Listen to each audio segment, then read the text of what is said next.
Guys, welcome back to my channel. मैं doctor Neelu Kumari आज बात करने वाली हूँ माइग्रेन के बारे में। तो माइग्रेन के बारे में आज हम लोग जो जानेंगे वो ये है कि ये होता क्या है, इससे कैसे बचा जा सकता है और इसका ट्रीटमेंट क्या होगा, कैसे हम लोग अपना लाइफस्टाइल चेंज करके भी माइग्रेन को मैनेज कर सकते हैं। तो आइए शुरू करते हैं। पहले जानते हैं कि माइग्रेन होता क्या है। तो माइग्रेन एक हेडेक होता है जिसका इंटेंसिटी जो होता है वैरी करता है और साथ ही साथ इस हेडेक के साथ आपको नौजिया यानी कि मन का मचलना, वॉमिटिंग, उसके साथ साथ आपको आवाज़ से, रोशनी से अगर तकलीफ़ महसूस होता है इस सर दर्द के दौरान तो आप इसको माइग्रेन सोच सकते हैं। इसका और जो सिम्टम है वो है कि ज़्यादातर लोगों को ये एक ही साइड, सर के एक ही साइड में दर्द होगा। कई लोगों को दोनों साइड में दर्द होता है, ज़्यादातर लोगों को आधे सर में ही दर्द होता है। इसमें कुछ वार्निंग सिम्टम भी होते हैं जिनको हम लोग ऑरा बोलते हैं। तो ऑरा के बारे में हम लोग आगे डिस्कस करेंगे। पहले हम जानते हैं कि ये जो हेडेक है, ये जो माइग्रेन है, वो ट्रिगर कैसे करता है। इसका सिम्टम तो आप जान ही गए, इसमें हेडेक होगा जिसका इंटेंसिटी वैरी करेगा, इसमें नौजिया भी हो सकता है, वॉमिटिंग हो सकता है और लाइट से यानी रोशनी से आपको तकलीफ़ होगा, ज़ोर का साउंड से, आवाज़ से भी तकलीफ़ हो सकता है। और जो मैंने वार्निंग सिम्टम बताया, वार्निंग सिम्टम में जिसको हम लोग ऑरा बोलते हैं वो लेटर डिस्कस करेंगे। पहले हम जानेंगे कि अगर ये किसी को बीमारी है तो ट्रिगर पॉइंट इसका क्या होता है, कैसे ये बढ़ता है। तो जो ट्रिगर पॉइंट होता है फ्रेंड्स, वो हर लोगों में अलग अलग होता है। ऐसा नहीं है कि बुक में जो लिखा रहता है, जो स्टडीज़ में बताया जाता है उसी को मानना है, ऐसा नहीं है। एक हर इंडिविजुअल का अपना अलग ट्रिगर पॉइंट होता है। तो किन्हीं को भी ये माइग्रेन का प्रॉब्लम है, वो अपना ट्रिगर पॉइंट को उनसे अच्छा कोई नहीं समझ सकता, डॉक्टर भी नहीं समझ सकता। तो आप क्या खाते हैं इस सर दर्द के दौरान, क्या खाते हैं, क्या पीते हैं, क्या खाने से आपका सर दर्द बढ़ता है, क्या खाने से सर दर्द घटता है, ये आपको अपना डाइट पे मॉनिटर करना होगा, वॉच करना होगा। फिर आपका जो दूसरा है वो स्लीप, कितने घंटे सोते हैं। सोना भी बहुत ज़रूरी है, माइग्रेन का ट्रिगर पॉइंट है। अगर आप कम सो रहे, इनएडिक्वेट स्लीप ले रहे हैं तो भी आपको प्रॉब्लम कर सकता है। तीसरा है एक्सरसाइज। आपको अपने एक्सरसाइज पे भी ध्यान देना है। कई लोगों को एक्सरसाइज करने से बढ़ता है, कई लोगों को एक्सरसाइज करने से घटता है। जैसा कि मैंने आपको बताया, हर इंडिविजुअल अलग है, तो आपको अपने आप पे केयरफुली आपको देखना है कि एक्सरसाइज में करने से घट रहा है या करने से बढ़ रहा है। देन हम लोग आते हैं रेगुलरली, खाना रेगुलर है, स्किप कोई भी मील को नहीं करना है। तो ये सारे ट्रिगर पॉइंट है। अगर आप खाली पेट रह रहे हो, अगर आप जिस चीज़ से बढ़ रहा है वही चीज़ वापस खा रहे हो, सही से नींद नहीं ले रहे हो, स्ट्रेस में रह रहे हो, ये सारे ट्रिगर पॉइंट हैं।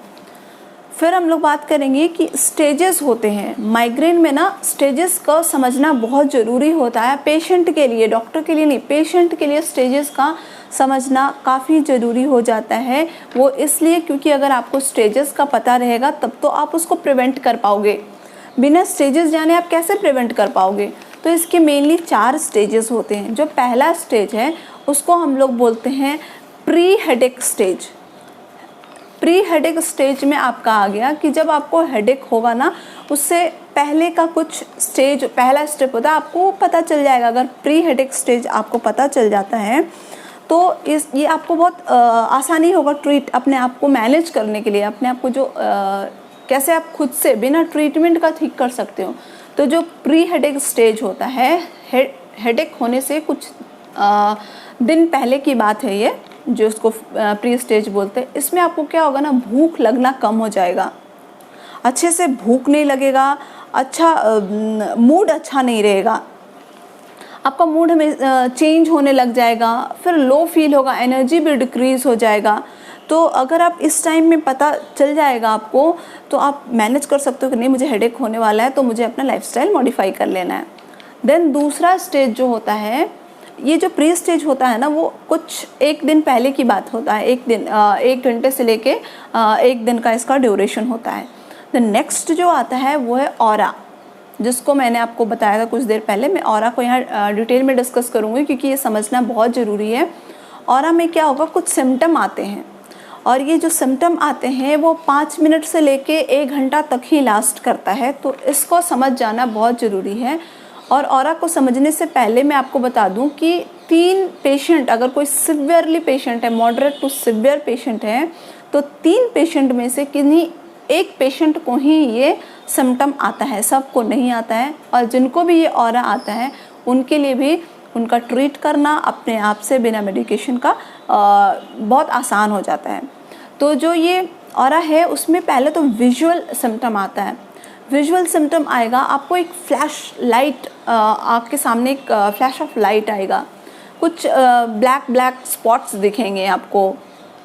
कभी कभी क्या होगा, आप जो देख रहे हो ना डिस्टॉर्टेड दिखेगा, कुछ अजीब सा दिखेगा, जो आपको लगेगा कि ये क्या हो रहा है, सब कुछ नॉर्मल था, उसके बाद अचानक से डिस्टॉर्टेड दिखेगा, लाइट का फ्लैशिंग आएगा, तो ये विजुअल आपको सिम्टम आएगा।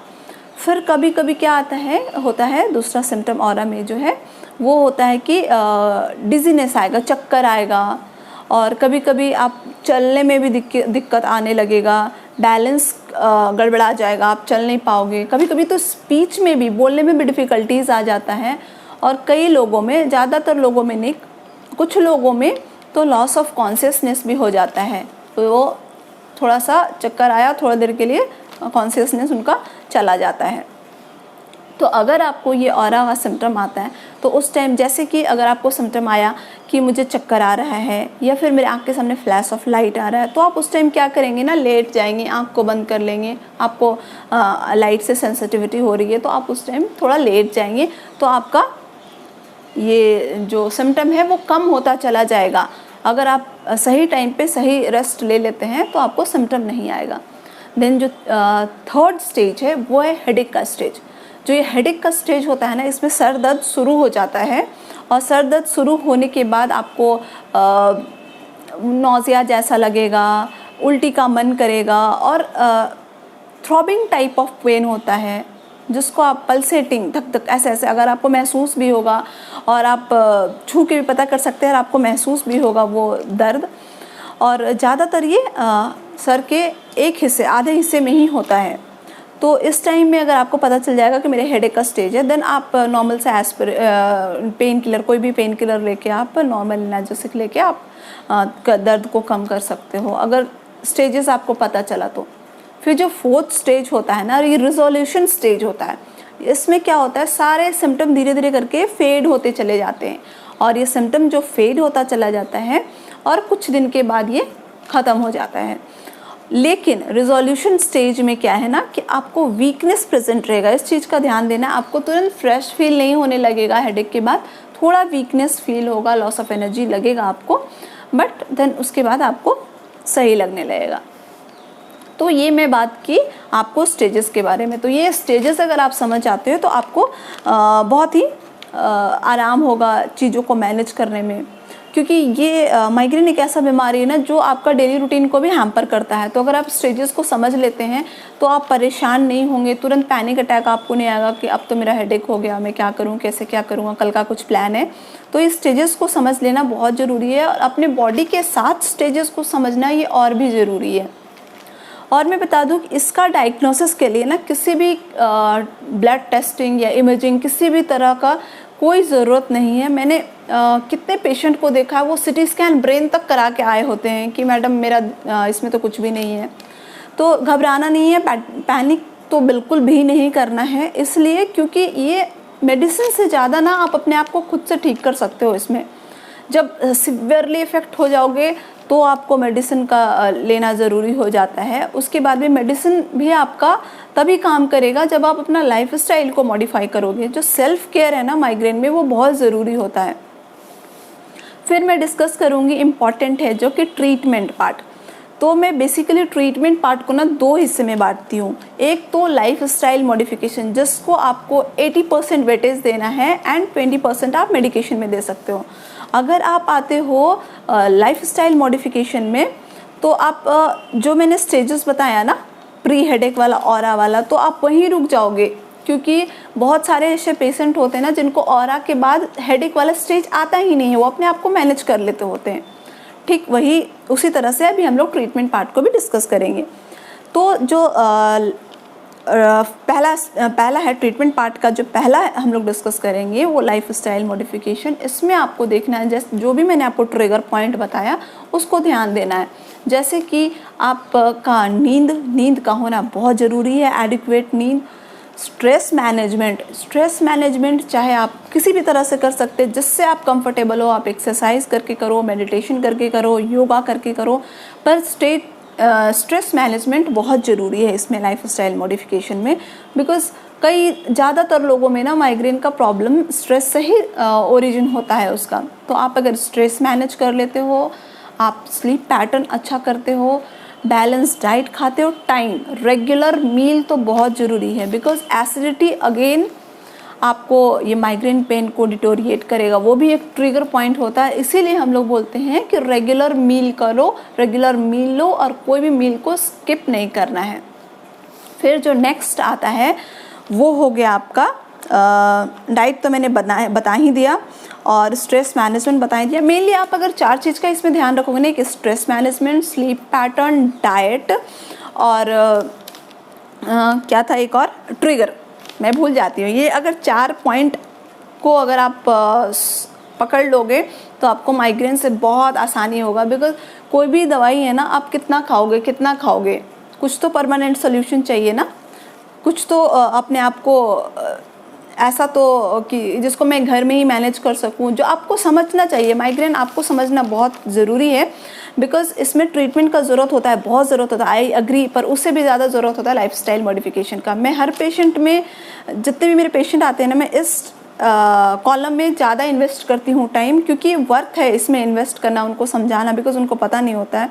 अवेयरनेस बहुत ज़रूरी होता है माइग्रेन के पेशेंट के लिए स्पेशली, बिकॉज वो जैसे कोई मेनली जो होता है ना पोस्टपार्टम माइग्रेन जो होता है, वो ज़्यादातर लोगों में देखा जाता है। वो बस उनको समझाना है और वो बस चला जाता है। आप उनको अवेयर करो कि क्यों हो रहा है, आप उनको सोल्यूशन दो कैसे आप ठीक कर सकते हो, देन उनको मेडिकेशन का ज़रूरत नहीं पड़ता है। तो इस जगह पे भी मैं यही बताना चाहूँगी कि आप लाइफस्टाइल मॉडिफाई करो। देन अगर आप लाइफस्टाइल मॉडिफिकेशन से नहीं कर पा रहे हो, आपको टॉलरेट नहीं हो रहा है, then you need to see your doctor. अब आपको जानना ये भी ज़रूरी होगा कि अगर हम डॉक्टर के पास जाएंगे तो क्या करेंगे। सबसे पहली बात तो इसमें कोई सिटी स्कैन नहीं कराएंगे, ठीक है, अनलेस एंड अनटिल कुछ डॉक्टर्स को और क्लू ना लग जाए। अगर ये माइग्रेन है तो इसमें सिटी स्कैन कराने की ज़रूरत नहीं, कोई इमेजिंग का ज़रूरत नहीं, कोई ब्लड टेस्टिंग का ज़रूरत नहीं है। इसमें जो दवाइयाँ यूज़ होती हैं वो तो एनेसाइडीज़ का यूज़ होता है, एनाल्जेसिक्स का यूज़ होता है। कभी कभी कुछ पेशेंट में जो ज़्यादा स्ट्रेस में रहते हैं उनको एंटीसाइकोटिक का भी यूज़ किया जाता है, न्यूरोटॉक्सिन्स का भी यूज़ होता है। कई बार नर्व पेन ब्लॉक का भी यूज़ होता है, उसको ब्लॉक करने के लिए भी यूज़ करते हैं। जो डैमेज नर्व होता है ना, तो उसमें पेन पाथवे को ब्लॉक करने के लिए उसका यूज़ किया जाता है। तो ये सब आपको ज़्यादा जानने का ज़रूरत नहीं है। जो मेडिकेशन पार्ट है वो अपने डॉक्टर के लिए छोड़ दीजिए। अगर ओवर द काउंटर ड्रग आप यूज़ कर सकते हैं। ओवर द काउंटर ड्रग मतलब जो आपको फार्मेसी में आराम से मिल जाता है, जैसे कि आप आइबुप्रोफेन लेते हैं या कोई जो भी मतलब पेन किलर आप समझ लो, जो भी दवाइयाँ अगर आपको जो फार्मेसी में मिल रहा है पेन किलर जो है उसको आप ले सकते हैं।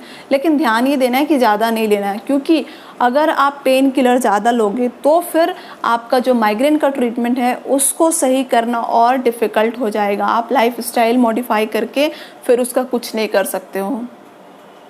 तो अब आप सोचेंगे, जानने का कोशिश कर रहे होंगे कि मुझे कब जाना चाहिए डॉक्टर के पास। तो मैं बताइए, अगर आपका लाइफस्टाइल मॉडिफिकेशन से काम नहीं चल रहा है देन आपको डॉक्टर के पास जाना चाहिए। और अगर महीने में 5 बार से ज़्यादा अगर आपको इस तरह का सिवियर हेडेक अटैक आ रहा है, सिवियरली अगर आप अफेक्टेड है, नहीं हो पा रहा है, आपसे डेली रूटीन हैम्पर कर रहा है, आप मैनेज नहीं कर पा रहे हो, तो आपको डॉक्टर से मिलना चाहिए। और डॉक्टर से भी मिल के आपको जो मैंने लाइफस्टाइल मॉडिफिकेशन बताया है उसको तो आपको ज़रूर फॉलो करना चाहिए। उससे आपको डेफिनेटली माइग्रेन में आराम होगा।